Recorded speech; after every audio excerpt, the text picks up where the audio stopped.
Let's talk about beef and hamburgers, all that sort of thing. Look at this poster of U.S. beef breeds. Look at all these. And so many of them are originated in Europe, domesticated there, brought over to the Spanish, brought the first cattle to America, to the Southwest, what became New Mexico. And the whole tradition of cowboys, we're going to get into all of that. Here's some of our memorabilia that we have, the Food Museum collection, some of the hamburger stuff. So let's just talk about the where the cow comes from. This is great. Let's get this guy up here. Cattle are actually older than domesticated chickens, and they can trace their wild heritage back to a beast known as an auroch, which has since gone extinct.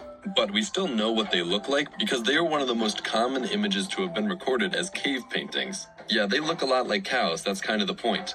These were an incredibly versatile animal that really only needed grass to survive.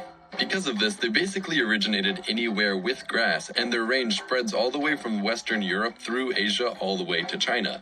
DNA analysis, however, indicates that the domesticated cow we're familiar with today likely originated from just around 80 aurochs near the village of Çanlı in modern-day Turkey, maybe even by a single group of people, which is really crazy if you think about it.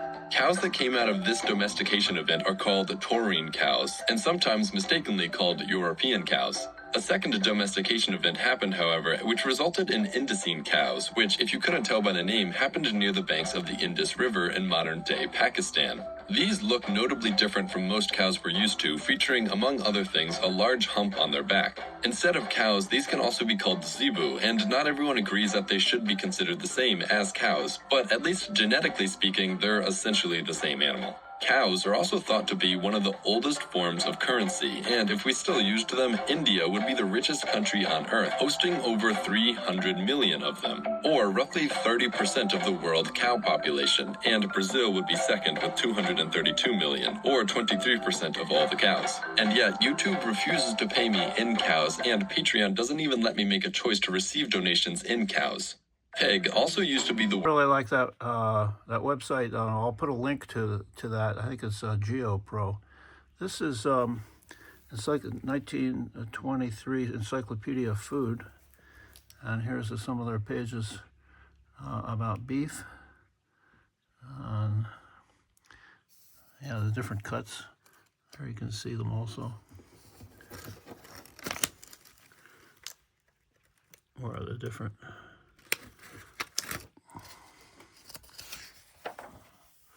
Yeah, so first cut chuck, porterhouse cut, porterhouse steak.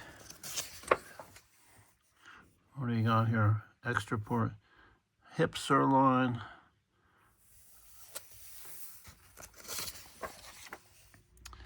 round bone top sirloin. Look at these. And then this is Larousse Gastronomique. Look at roasting, I guess, the chickens there. Look at the cover. This is 1932, I think, edition. And there's lots of pages on boeuf. There's another one of the showing the cuts. And a little bit of the history. Domestication. Here's more of the cuts. Yeah, this goes on. Lots of information. The French are, of course, huge consumers of boeuf, and lots of recipes come from that.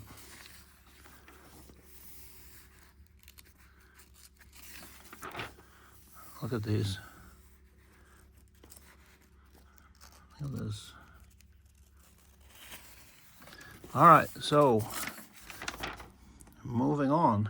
In China, of course, whoops, this is a little model of night fertilizer of animals and humans that they would take out into the fields to fertilize the fields.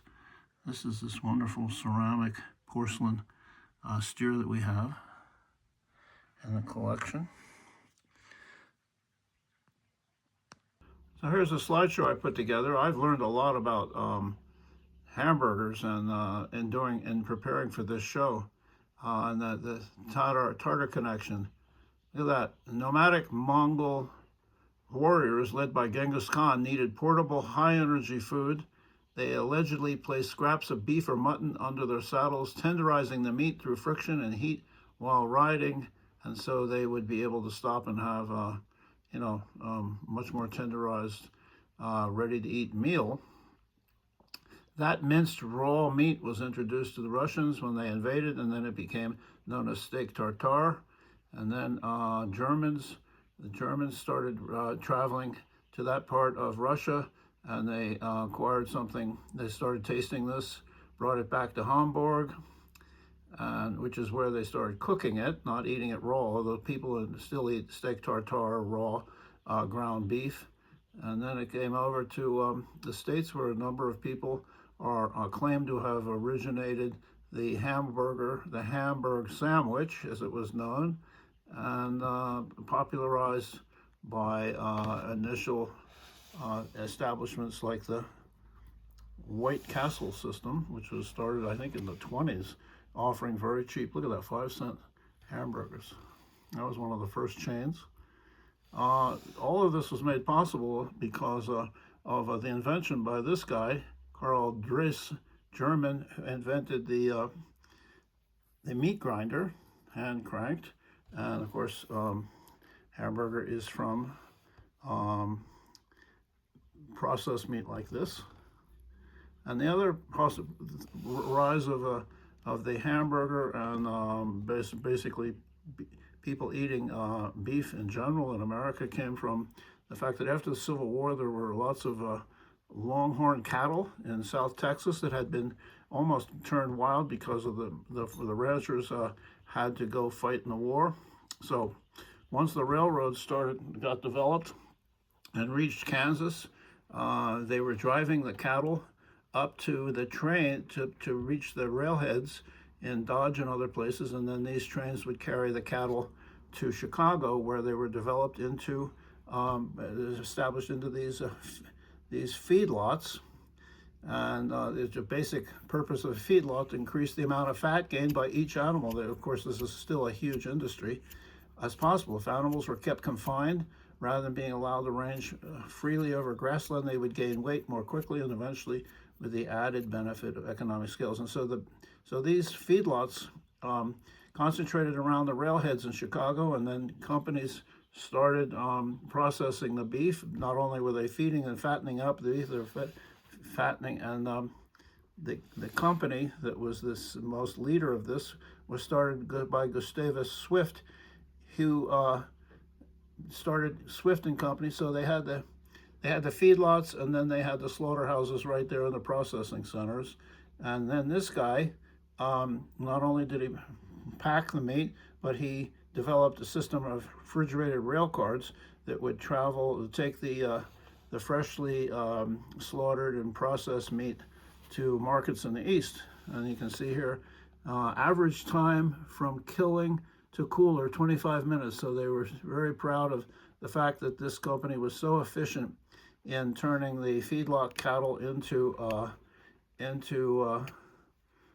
animals that was meat, basically, that was then shipped in all parts of the country. And you can see the rail cars and the network of trains that made it possible to have beef products in butcher shops all across America.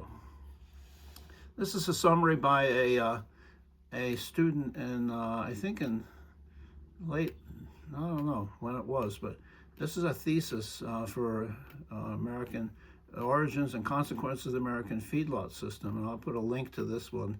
But he summarizes, so after post-Civil War, the rise of agribusiness, the corn and cattle drives. The cattle were driven to these feedlots, as we mentioned, the railroads and all that, and they were fed corn and other things to fatten them up, and then the refrigeration, and all of this came about, and then you can see the modern feedlot system, and then all of this efficiency, and then the consequences for our environment and our disconnection from food, actually.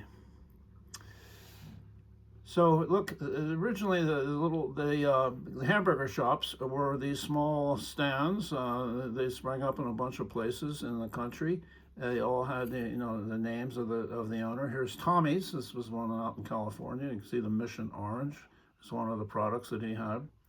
So I'm my own Tommy experience with hamburgers. I don't remember eating them growing up in the 50s. In the 60s we had these 8 bags of 15-cent mini burgers from Geno's. It was a walk-up stand in suburban Philadelphia where we used to hang out. Later there were burgers from a favorite college hanging out.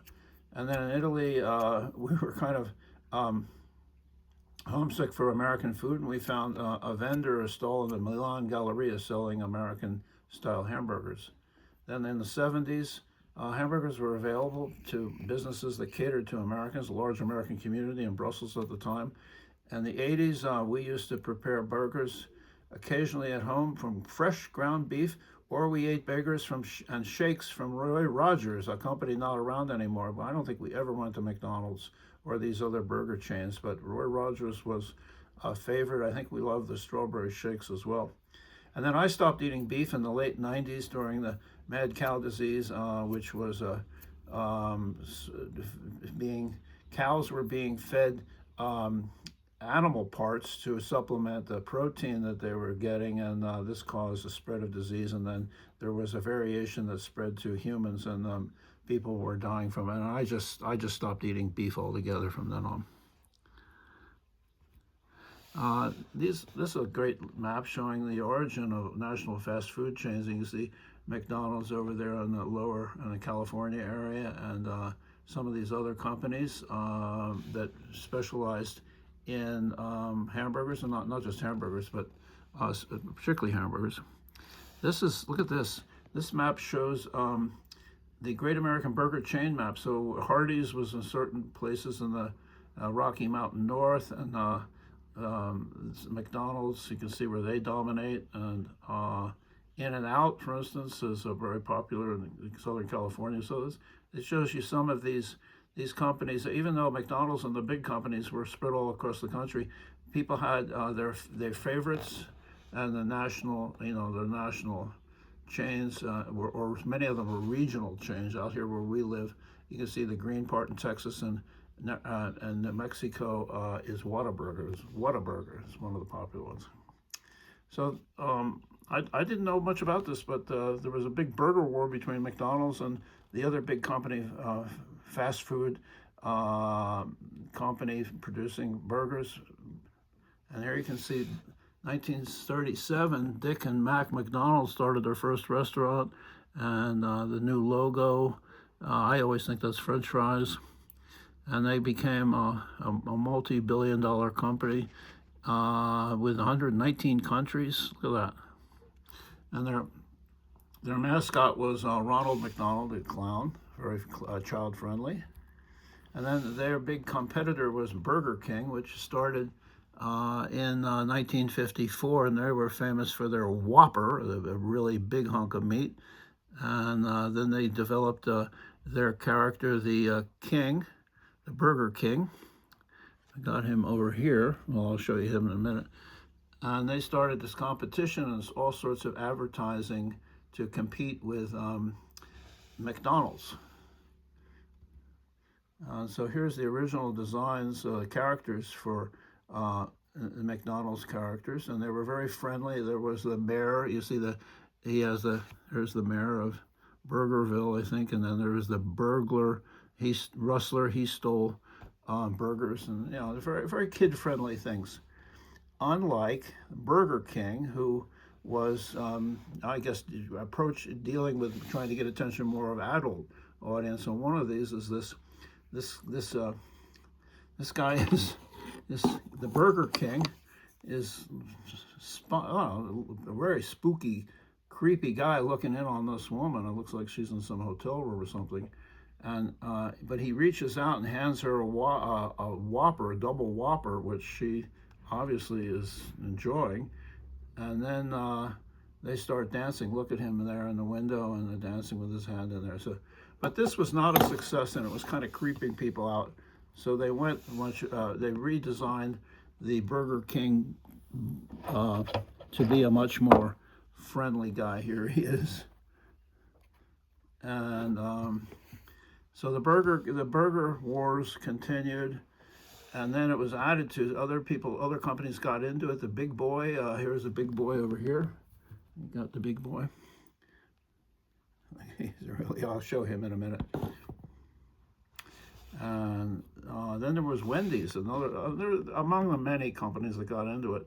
And this has an historic marker. Dave Thomas realized his boyhood dream when he opened the first hamburger restaurant on this site in 1969. Changed the image of fast food by serving fresh, not frozen hamburgers, hot off the grill, with a choice of toppings in a clean, comfortable setting. And Wendy's became one of the largest restaurant chains in the world. And he named it after his daughter, who later regretted that because she didn't like sitting there posing for it with her pigtails up, so, as a little girl. So she was, but Wendy's was changed. That they went to a complete formula of not prepared, basically fresh. And then they had a very successful commercial with this woman, Clara Peller, who was this old lady lifting up the bun of a Burger King, of a Whopper, or a competitor, and saying, "Where's the beef?" She's demanding more meat on her hamburger, which was a hugely successful campaign, and it became a popular reference, and it got even into politics, and people were using it. Where's the beef? In other words, this is an interesting graphic. This shows the worldwide impact and spread of McDonald's Big Mac. By the way, the Big Mac was went they were doing bigger and bigger the Whopper burger, so they went to the Big Mac, which is a much bigger and a double burger. And you can see the cost of this Big Mac compared to different places around the world. So later in the, I guess the 90s and the 2000s, company Five Guys started, and this was a fast casual company, and they were making burgers fresh and from premium ingredients, and they were capturing a new crowd that was interested in better quality and a more conducive environment than the chains. And the Five Guys chain moved over to France and was popular among the French. Another thing that moved over there was food trucks, American-style food trucks, which food was prepared. The burgers and stuff were prepared elsewhere, and they were delivered fresh to the food truck lineup. And then burgers have become a real popular premium item, which is, the French really care about their food, and so they then care about high quality burgers. And you can see some of these names of these companies that they're doing. And there's a couple more of them. And these chefs, some of these very reputable chefs, are taking time and making very high-end, very expensive burgers. And to top it all off, of course, the burger is a world phenomenon. And here's the Bao Burger, which is started, I think it was in Singapore somewhere, yeah, and is becoming a much alternative, certainly in the Asian market, to the American-style burger. So that's a little bit about the history of burgers and the worldwide phenomenon. Now here's a little Big Boy. I don't know, it was a squeaky toy. Nope, not. And then this is the mayor of McDonald Land. And here's the Burger King Monarch. This is a piggy bank. I don't know, that's a big Whopper. I don't know how big. Then you've got all sorts of various toys. This is a thing that kids can learn to do buttons and all sorts of things. Here's another squeaky toy. This is for juggling, learning how to juggle.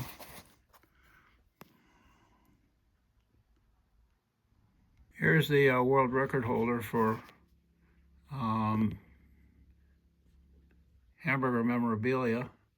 I'll put a link to this guy. I am Hamburger Harry. I have the largest collection of hamburger-related items.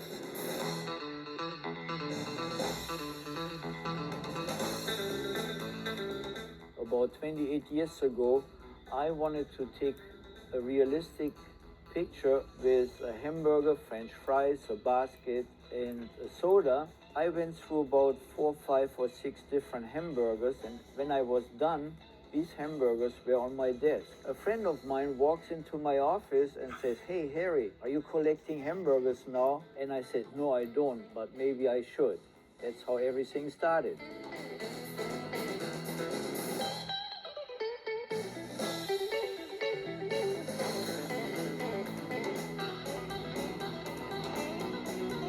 Yeah, he's even got a motorcycle The shape Hamburger there. Harley is Yeah, there one it of is. my favorite items of my collection because I can take it out. And then there's Jeffrey Tennyson, who is a big collector of hamburger memorabilia, and he wrote this wonderful book back in the 90s, I think, Hamburger Heaven.